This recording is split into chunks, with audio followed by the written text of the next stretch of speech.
Kia ora guys, Bird here. Welcome to episode 36 of Thaumcraft 4 Addons. You can see we're starting over here by the infusion altar. We actually have an infusion going at the moment. I've got the levels now to put sharpness 5 on the Cursed Spirit's Blade, so that's what's happening right now. Looks like the Celestial Medusa's going in there, and there it goes!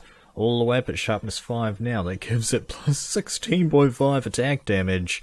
And incorrectly reading is 650% speed. Imagine if I was 6.5 times faster than normal, I'd be like, bleh! And you'd be, you know, crashing against these jars all over the show.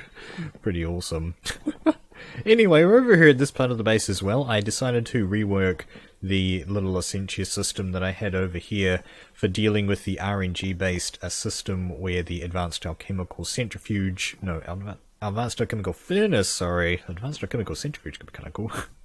The buffers come out of here, and instead of going over the top of them like they did before, now what they do is they kind of go behind and the valves are on top, and this is just to make it a little bit easier for me there. But it's pretty much the exact same system. The only real difference is that instead of having the valve here, I've moved it up so that basically these Essentia networks aren't connected, and so the only reason that these would basically, normally they'd be closed now. Before they used to be open, but normally they're closed now like this.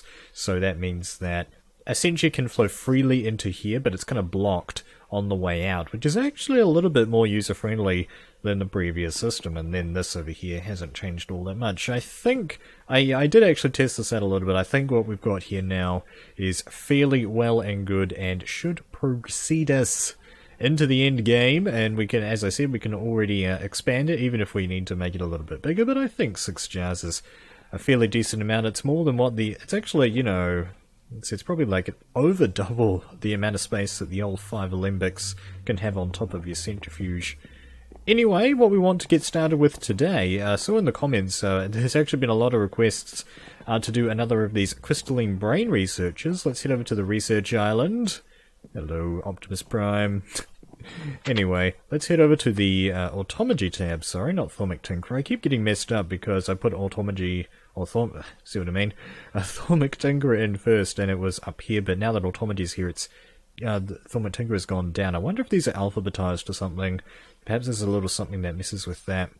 Anyway, the crystalline brain research is over here, and they were asking us to get started with the Inventarium. Now, the Inventarium is supposedly, it is a crystalline research, but we've had a look here. We've got the Locus, Golemic Inhibitor, the Signum Entiar, Nethermind, and the Thermostatic Spire. But we don't have the Inventarium here, and I'm guessing this Inventarium, it's this guy down here, which we're missing the required research for. And so I think in order to get that, we're going to need to get this, but in order to get this, we're going to need to get this. Enchanted Paper, the Letter of the Law. So this one, to start us off, is a purchasable for 5 Orido, 3 Cognitio, and 3 Precontatio. Let's go ahead and pick that up really quick. That appears to have unlocked something new over here. The Golems Workbench. Some assembly required. Nice one. Alright, but then let's go ahead and read about Enchanted Paper. There are times when written instructions simply don't carry the weight you desire, especially when what you desire is the weight of magical force. By infusing ordinary paper with vis and preparing a pliable inlay of golden runes, you are now able to produce enchanted paper that can help enforce your will upon your creations. A common use of enchanted paper is to create whitelists and blacklists, which can be used to dictate what is seen by Thaumic devices such as the Greedy Chest. Righto, so there's a little bit more here, but let's just quickly take a look at the recipe for enchanted paper. Takes 5 gold nuggets, 4 pieces of paper, and that gets you 4 enchanted paper, so it's a little bit more than 1 gold nugget per, which is okay, as well as a ridiculously cheap amount of aspects. By the time we pull this thing out of the table, that thing will have already charged back up and then some. So that's okay. You turn a whitelist into a blacklist or vice versa while preserving the filtering options you have already written on the list. You can turn a whitelist into a blacklist or vice versa while preserving the filtering options you have already written on the list. You can also copy the filtering options from one list to another of either type by simply placing both of them on an arcane work table. The contents of the first are copied to the second, and the first is not consumed in the process, of course. Right there, so what's that guy? A runed blacklist, I see, so that's kind of like the opposite of enchanted paper. Then you get a runed whitelist. Oh, okay, and then a bit of bone, so that just switches it over, and then you can switch it back. There's a little bit more here, okay, wow, there's a lot to do with this. Enchanted paper can also be bound into book form. Bookshelves created with these are 4 times as potent as a standard bookshelf when it comes to boosting an enchanted table. So only 4, instead of the normal 15, are required for the table to provide level 30 enchantments. Well, that's kind of cool. That's definitely a really cool item, but we don't really need that sort of functionality because we already have the Osmotic Enchanter, which allows us to put whatever enchantments on we want for a V-cast. But if you're not playing with Thaumic Tinkerer, this is definitely something pretty cool. What else have we got here? Even more recipes. Bound enchanting paper. Okay, we've got alternate recipes. Right, so that's the exact same thing, except this guy costs 6 enchanting paper. That's just 2 books, but it costs 2 gold ingots. Okay, so you've got to pick and choose if you like gold or your enchanted paper. This is probably actually a little bit cheaper, isn't it? Because it uses gold to make these, but not as much as 2 gold ingots. I see. And what else have we got here? I guess this is a little bit easier, though, if you're just, like, bristling in gold, that you can just throw at projects like this. Yeah, that's probably a little bit easier to do. And then this guy here, the Enchanting Bookshelf. Ooh. So that takes, okay, it takes great wood as well as this bound enchanting paper. I see. It's pretty cool. So there's a whole lot of complicated stuff going on right here. It's kind of inducted us into some stuff here, just thrown a bunch of recipes at us. Okay, very cool. So anyway, it looks like that appears to have unlocked this guy up here now, the Tele Box. It's all about the numbers. So this is another purchasable for 3 Sensus, 3 Potentia, and 3 Ordo. Oh, hello. So picking this up appears to have unlocked something new here. Tele Box Lenses. It all adds up. Adds up to what? Well, we'll go ahead and save that for another time, but let's read about the Tele Boxes, though. Knowing how full a chest is all well and good, but often what you really want to keep track of is how many of a given thing you've got in there. And to that end, you've designed the Tele Box. Simply place it such that it points at a container similar to placing a hopper. Okay. Next, fill out a runic whitelist or blacklist and place it inside the box. It will emit a redstone signal when the conditions you specify are met. This signal is output in the direction opposite from the target container. Alternatively, place a remote comparator above the box. Attune a crystalline eye to the inventory you want to examine, then place that eye into the comparator.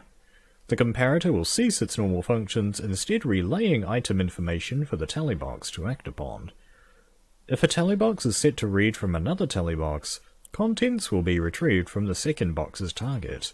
If that target is also a Tele Box, then it will relay its own target's contents and so on. By chaining Tele Boxes and remote comparators together in this way, containers may be read from very, very, very long distances. I kind of got a little bit confused there, to be honest. I might have to go ahead and read this off camera because I just kind of went into read and not take any of that in mode. Honestly, right there. But okay, there's a little bit going on with remote comparators and Tele Boxes, which are made with any type of glass or stained glass, I see. Great wood planks, nether quartz, and a red crystal, of course. I did recall redstone in there. Yep, there it is. Alright, the Tele Box. Sweetness. I guess it's somehow useful for something, maybe. But yeah, getting that appears to have finally got ourselves the auto crystallized brain version thing. The Inventarium, or Inventarium. What is the correct way to say that? Probably just Inventarium. That is going to need our scribing tools and paper, so let's get those guys out. Pick up that research note. Hello, you. It's probably going to be sensus, to do with sensing stuff. If I had to guess, sure enough, there it is. Yeah, for something that seems to be pretty epic. For the Horde is the flavor text, by the way. Has a pretty small research quest here. Well, alright, let's see if we can get started with this guy. I think this is going to be fairly straightforward actually. I don't even need to look anything up. We can do that, then we should need to go mortus like so. Then we can put down volatus like that. And then we can do Ingis and Lux. Man, that's got to be another world record right there for these researchers. Fairly well optimized as well. That's probably about as small as it's going to get. Awesome stuff. Let's see what it has to say for itself. The Inventarium! Oh, hello. And we also learned about Condensed Archives. I guess that's kind of a little offshoot here of the Inventarium. Holy crap! That appears to have gotten two things unlocked for us. So we got the Condensed Archives as well as that. Never enough. And we also discovered the, what is that word? Scrivener's Oculus, or Oculus, if you're Latin speakinage. Probably Oculus. Another perspective. So that's a purchasable. Then there's something hidden over here. Alright. Pretty cool, but we've got the main big daddy here, the Inventarium, unlocked. Let's go ahead and read about that. The more stuff you have, the more difficult it is to keep track of. The Tele Box is of limited use when what it's looking for could be found in one of several different chests or worse. Its numbers spread across multiple chests. What you need is a centralized storage tracking system. From this need springs the Inventarium.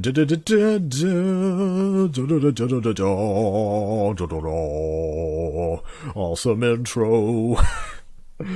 To function, the core of the Inventarium must be placed above an order crystal cluster that is itself above a block of amber or amber bricks. Bookshelves arranged as indicated in the following pages are also required.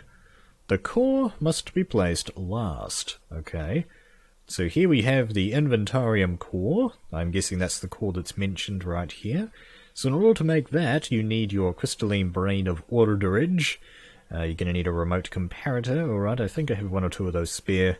You're going to need some of this enchanted paper that we just learned about. Okay, an item frame and a chest, and that gets you that, as well as a little bit of a Essentia. Probably the order is going to be the kind of the big bummer right there. That's kind of hard stuff to make. You need to break down a heap of smooth sandstone.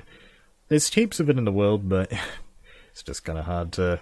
It's hard to process is the thing about it. Anyway, Cognitio as well, not the most common thing either. Righto, and it's an instability moderate, which isn't too bad. Okay, we've got more text right here. The Inventarium itself doesn't contain any items, but many containers can be associated with it and their contents displayed. A tally box that points at the Inventarium core indirectly by way of a remote comparator, or that directly points at any of the 8 bookshelves in this diagram, will output a redstone signal based on the combined total contents of all associated containers. I'm just going to enter reading mode again with this, because massive wall of text incorporated right here. To tie your containers to the Inventarium, you will need to employ at least one unseen scribe. This enchanted device records the contents of certain objects around it and passes this information on to the Inventarium proper. It will only examine a single type of container. Okay. Inventarium need to employ this... Okay. So there it is. So you need to place down your amber block first, and then on the next level we need to have 8 bookshelves, kind of in a strange little figure-8 shape sort of thing. And then on top of that, you need the crystal cluster in the middle, and then on top of that you need the Inventarium core. Okay, kind of an interesting shape. It actually takes up quite a bit of space, this guy, doesn't it? Yeah, that's a 5x5x3 at least. Alright. Oh, even more text. The first inventory found behind the device sets this type. Containers to be included must be within a 7x7x7 area centered on the scribe. To operate an unseen scribe must be linked to the local Inventarium and be provided with a steady supply of Autodo by Vis relay. Oh, okay. So you need to have your Autodo going over to this thing. Right-click on a scribe to review the items it has recorded or all items in the system. The maximum number of unseen scribes allowed per Inventarium core starts at 1. Each order crystal cluster placed in a 7x7x7 area centered on the core increases this by 1. Each cluster, man, this is so... It's really well fleshed out, but it's kind of confusing to get going with it. You guys were saying that it's going to take a couple of episodes to actually get this thing up and running, but it's worth it apparently, so we are going to have to struggle for the next few episodes to understand what's going on here. The Inventarium core starts at 1. Okay, so you get your unseen Scribe. That takes scribing tools, a bound Enchanting Paper, Nitor, sliver of air, a table, and order shard, as well as a bit of advice. What did you expect? Oh my goodness. So let's just check that again. Each cluster also increases the distance which a scribe can be from the core. Each bookshelf in the area contributes 81 slots to the maximum number of inventory slots that the Inventarium can cover. That's 3 standard chests per bookshelf. This includes the 8 bookshelves in the diagram, as well as any others within 3 blocks of the core. Containers will not be partially included. If its slot count is higher than what is available, the scribe won't relay any of its contents. Black particles will appear above the scribe if a container is excluded for this reason. Okay, kind of a bit of a debugging thing right there, very cool.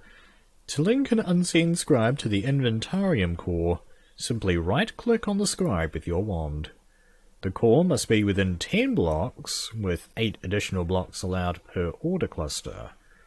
If the scribe is in range of multiple cores, it will normally be linked to the closest one. To link it to a different core, you should first mark that core as preferred by right-clicking on it with your wand. Right-clicking a core with your wand will also give you numbers for the Inventariums currently used and maximum slots and scribes.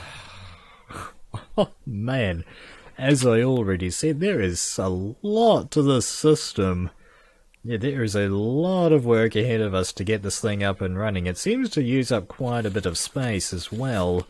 The real big kicker here, though, is that I don't really have a spot in my current base to actually plonk down this thing. We're kind of using up all of our space here. Well, I guess we've got one side here or here. Which one am I going to go for eventually? Probably want to go for maybe this one because there's a bit more space. I don't know. Man, the Inventarium. Okay, that's obviously the big ticket item here when it comes to Automagy. There are a couple of really cool things like the Vase Reader and red crystals, and there's a few other nice things. The crafting focus, really nice. But this seems to be definitely, it's very well fleshed out, like its area of... Look at its area of Automagy, right? So many things related to the Inventarium going on here. That is pretty nice. So it's kind of like some, basically, what I gather, is kind of the very first paragraph is kind of a good summary of what's going on here. It's just it's a big network of chests that you can pretty much access from one place. I believe there's this tech mod called ME, I think it's called, that does kind of something similar to this. So this is like the magic version of that. Okay. Well, we're going to have to get started with this guy in the next episode, because we're all out of time for today. Hope that you guys enjoyed this episode of Thaumcraft 4.2 with Birdtross. By the way, you can see I've started wearing the Void Thaumaturge robes a little more liberally here. I threw some enchants on there. I still need to get runic shielding on my armor. But yeah, anyway, like I said, that is it for this episode. Thank you guys very much for watching. Kia kaha, and I'll see you in the next video.